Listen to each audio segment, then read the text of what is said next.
Maraming salamat at magandang umaga po sa inyo mga St. Peterians.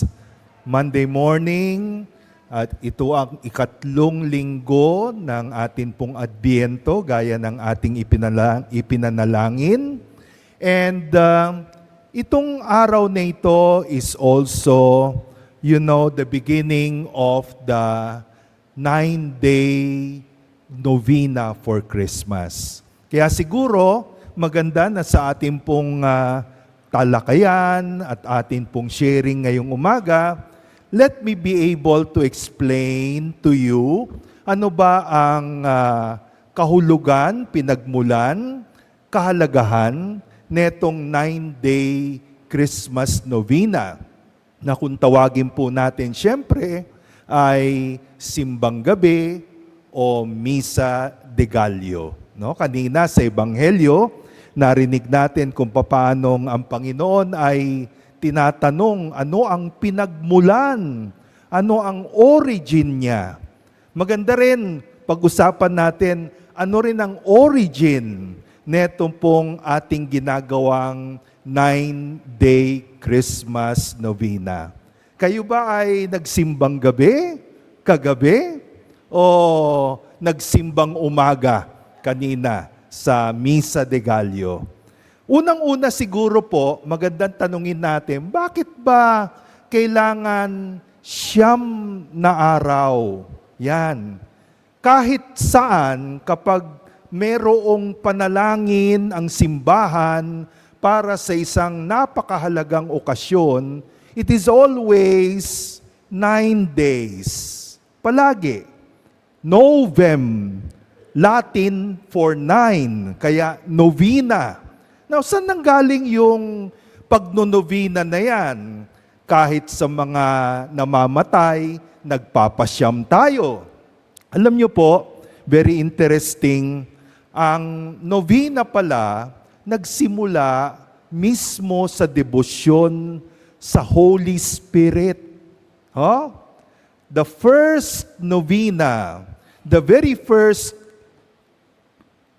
church novena happened between Ascension Thursday, 40 days after Easter, and Pentecost, 50 days after Easter. Yung pala po ang novena of all novenas. No? So, kahit ako po ay matagal ng charismatic na pare, very interesting din na malaman na yung novena pala nagmula dito sa devotion na to sa Holy Spirit, no? 9 na araw na nagtipon-tipon ng mga alagad sa cenacle, sa upper room, upang doon ipanalangin nila ang pagbaba ng Holy Spirit, kasama ang ating Inang Maria. No? Now, from the time on, naging practice na ng simbahan na 9 days palagi ang binibilang para maghanda sa isang special occasion. Ngayon, ito naman pong ating pagnonovena ng Pasko o Christmas novena, ito pala nagmula sa isang matagal na ring tradisyon ng simbahan sa Europa. No? At ito yung tinatawag po natin na tradisyon ng mga Rorate Caeli Masses. Yan. Rorate Caeli. Saan nanggaling yon? Yun po ay salitang Latin. Galing po yun sa Book of Isaiah. Sabi po ni Isaiah, "Let the heavens rain down the just one." No? And let the heavens rain down the just one. So, yun po yung prophecy ni Isaiah, Isaiah chapter 48, no? And doon nanggaling yung naunang mga pagnonobina ng Pasko sa Germany. Sa Europe, sa Germany. Every morning, they would assemble with candlelight. Ayon, kaya pala kailangan madilim. Candlelight. At sa loob po ng 9 na araw, pinaparangalan nila ang Inang Maria for the 9 months that Mary carried Jesus in her womb. O, yung pala yun. So, hindi po na-imbento kung hindi nag-evolve ang simbang gabi. Mula sa 9 days novena ng Pentecost, sa Rorate, Celi, tradition ng Europe, pagdating sa Pilipinas, siyempre hindi mahuhuli ang Pilipino. No? Nung Spanish time, sinumulan ng mga Kastila, ng mga praile, ang kanila pong introduction ng Christmas novena. Kaya lang, with a difference of timing. Alam niyo po, sa kabuuan ng simbahan, ang novena ng Pasko magsisimula pa lamang bukas. 17, 18, 19, 20, 21, 22, 23, 24. Pang-9 na araw ang Pasko. Pero si Pilipino, iba magbilang. Oo. Gusto natin, kompleto yung 9 na araw bago magpiesta. Minsan nga, hanggang ngayon, tinatanong ako, Father, kailan ba kino-compute yung pasyam sa patay? Pagkamatay o pagkalibing? Ayan. Alam niyo, Pilipino, may kanya-kanyang bilang yan eh. No? Ganon din yung ating pong Christmas novena. We started counting the novena of Christmas one day before the church begins the novena. Yan. Kaya instead na bukas, sa araw na ito, sinisimula ng Pilipino ang tradisyon ng simbang gabi. At iba-iba rin po yung pangalan. Ayan. Maganda pag-usapan natin the various names. No? Bakit iba-iba ang pangalan na ginagamit sa 9-day novena ng Pasko?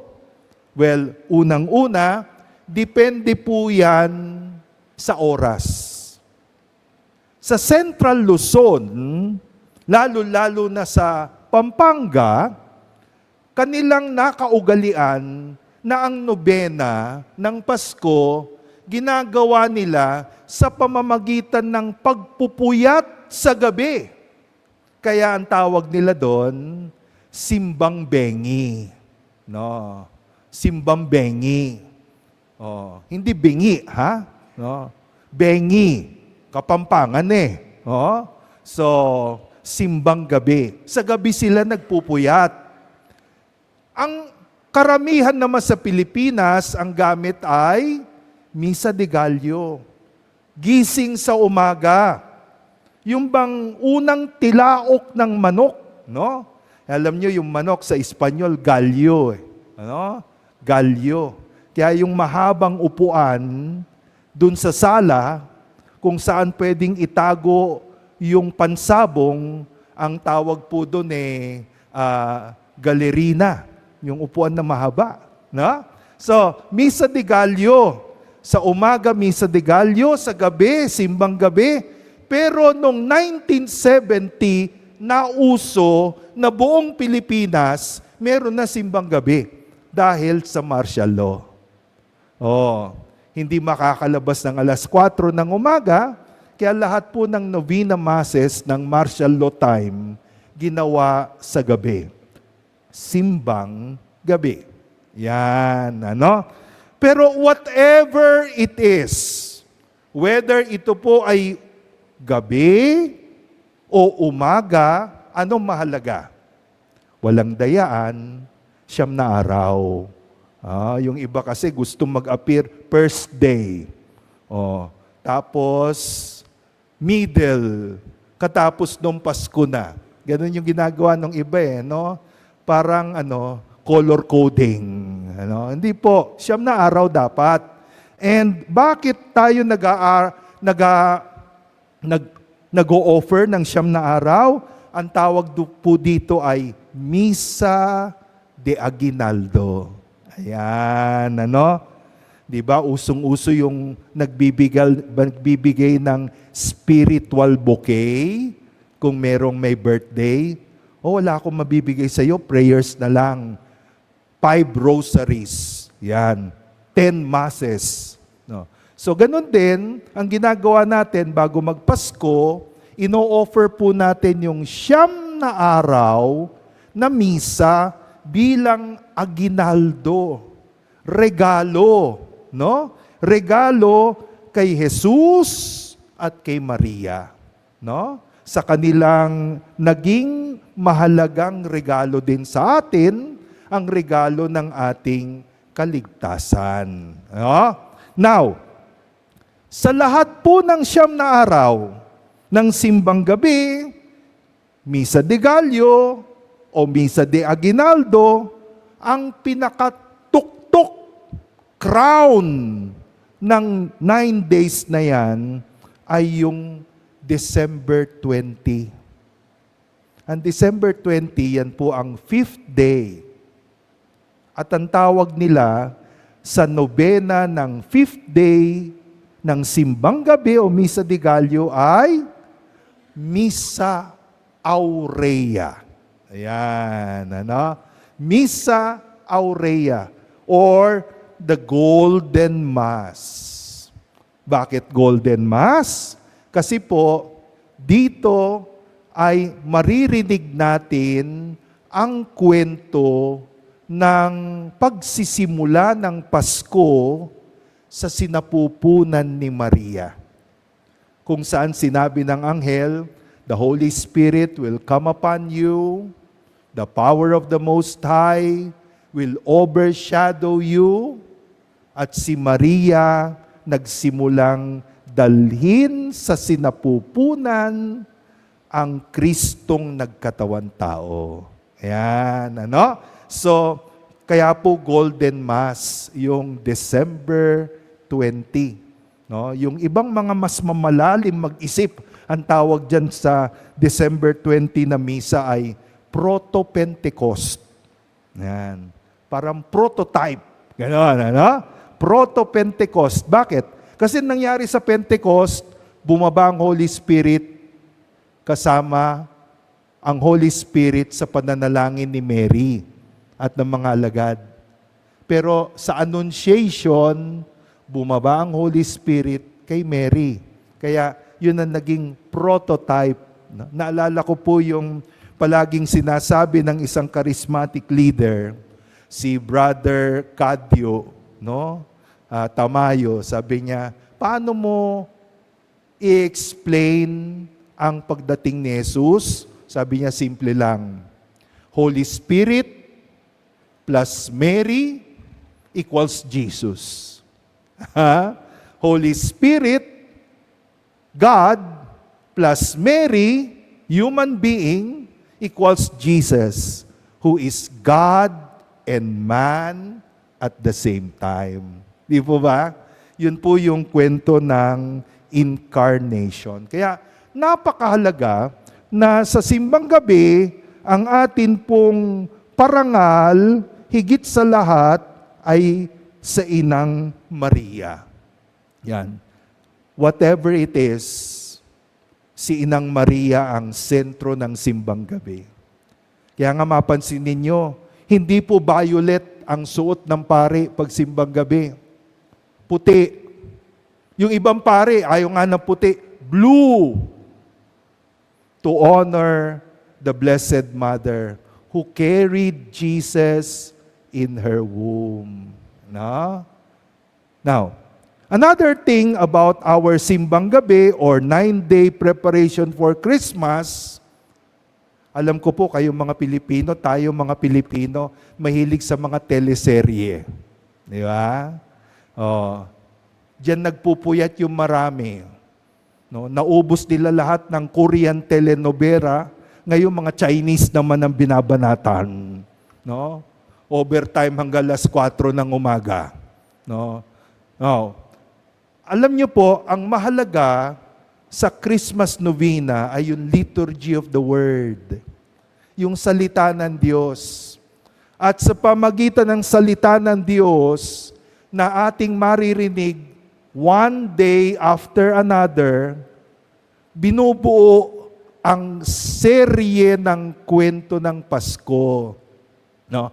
Ilalahad ko po sa inyo ng kaunti yung outline.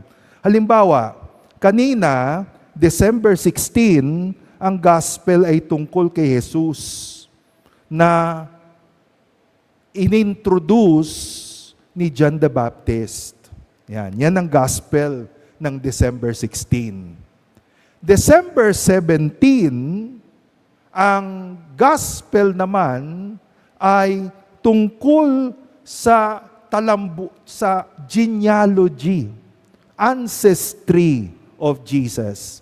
Yan po mamayang gabi at bukas ng umaga. Sino ba ang mga ninuno ni Jesus? Yan.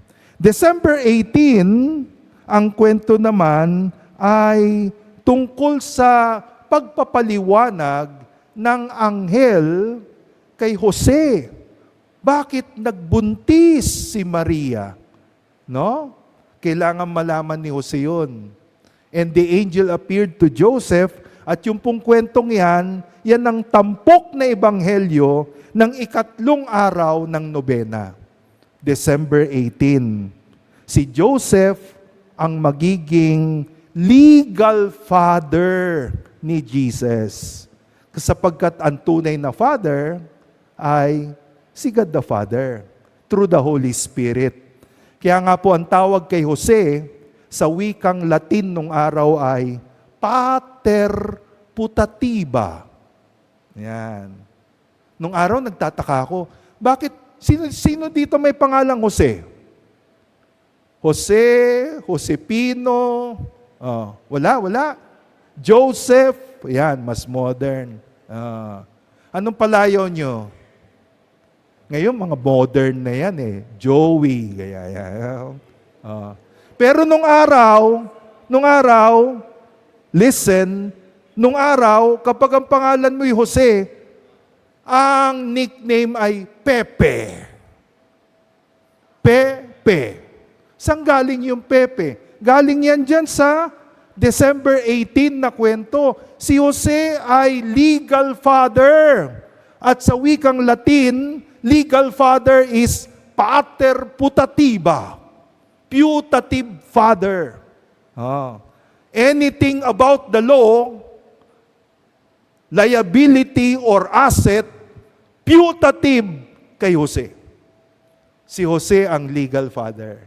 Yon, Ngayon, yung December 19 naman po, tungkol naman sa revelation ng pagsilang ni John the Baptist.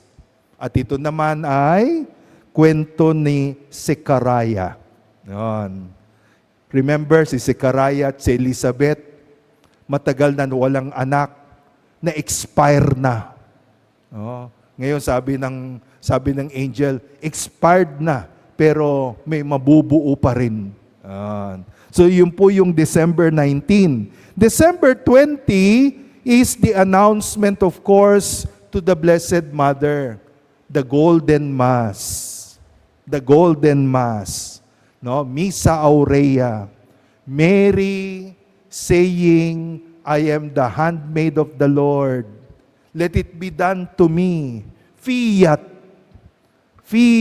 voluntas tua. Sabi nga sa Latin, let it be done to me according to your word. Then, December 21, we will have the meeting of the two pregnant women. Visitation. Si Maria, kagampan kay Jesus, dinalaw si Elizabeth, na nagdadalang tao naman kay John the Baptist. 6 na buwan ang tanda ni John the Baptist kay Jesus. Then, December 22, that is the 7th day of the novena, ang gospel naman po ay tungkol sa Magnificat. ang awit ni Maria. No? Umawit si Maria tungkol sa biyayang bigay sa kanya.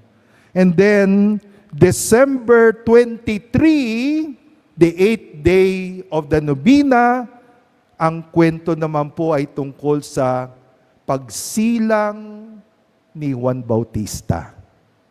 Na ang tawag po natin ay hindi lang propeta. Ang technical name for John the Baptist is precursor. Precursor. Siya yung nagpo-point. Di ba yung cursor, pointer? Oh. Si John the Baptist ang pointer patungo kay Jesus. Kaya, he is the precursor. At yung kanyang pagsilang, yan ang kwento ng December 23. And December 24, bisperas ng Pasko, ang gospel naman po ay tungkol sa awit ni Sekaraya. No? Umawit si Sekaraya sa pagsilang ng kanyang anak. Bakit ito ang pinili na huling kwento sa 9 days? Yan. Bakit yan ang pinakasyam sa serye? Kasi po sa awit ni John the Baptist o sa awit ni Sekaraya tungkol kay John the Baptist, binanggit niya, ang pagsilang mo, o anak, ang bukang liwayway. Ang pagsilang ni Juan, ang day spring, ang dawn, bukang liwayway ng kaligtasan. Kaya, bisperas ng Pasko, yun ang ebanghelyo. Alam niyo po, well selected yung mga gospel. Kaya pag binuo mo yung simbang gabi, sinubaybayan mo ang teleserye tungkol sa pagsilang ni Jesus. But one last point na gusto ko pong ibahagi sa inyo sa atin pong talk ngayong umaga about simbang gabi is that mahalaga din po sa 9 days ng simbang gabi yung mga Alleluia verse. Sa bawat Alleluia verse, sa 9 na araw o 9 na gabi, maririnig natin ang mga biblical title. Ano yung mga title ni Jesus sa Bible? Okay? December 17, the Alleluia verse will begin with the word, O wisdom. Ayan. O wisdom. At si Jesus nga ang katotohanan. And then, December 18, the Alleluia verse will begin with the word, O Adonai, O sacred Lord, showing that Jesus is the new Moses, ang bagong tagapagbigay ng batas. December 19, the Alleluia verse will mention the word, O flower of Jesse's stem. But sino ba si Jesse?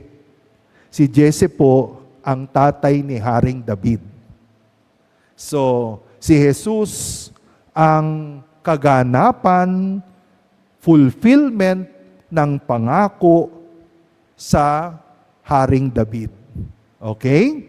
December 20, ang Alleluia verse will be, O clavis David, O key of David, showing that Jesus is going to begin a kingdom. The kingdom of God.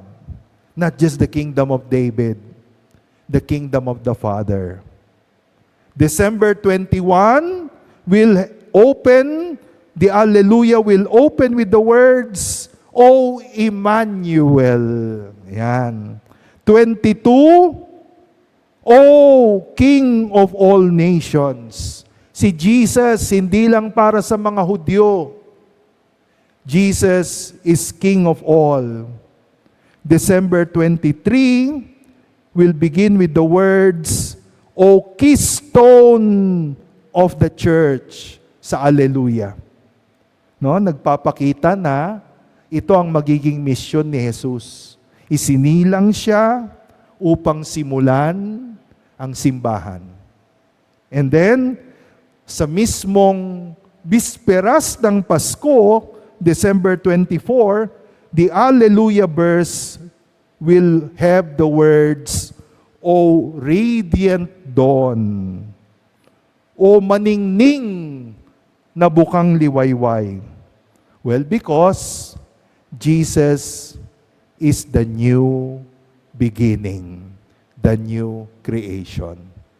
Kaya po, alam nyo, ang simbang gabi, hindi lang tungkol sa pagpupuyat, hindi lang tungkol sa paggising sa umaga, hindi lang tungkol sa kape at puto bumbong. No? Kung atin pong pagninilayan ang mga salitang gagamitin at ginagamit sa simbang gabi, ang mga ito ay dahan-dahang pagpapaliwanag. Sino ang batang ating ipagdiriwang? Ayan, no? So sana po kahit papano nakatulong tayo upang gawing mas makahulugan ang ating simbang gabi. Magandang umaga po sa inyo lahat.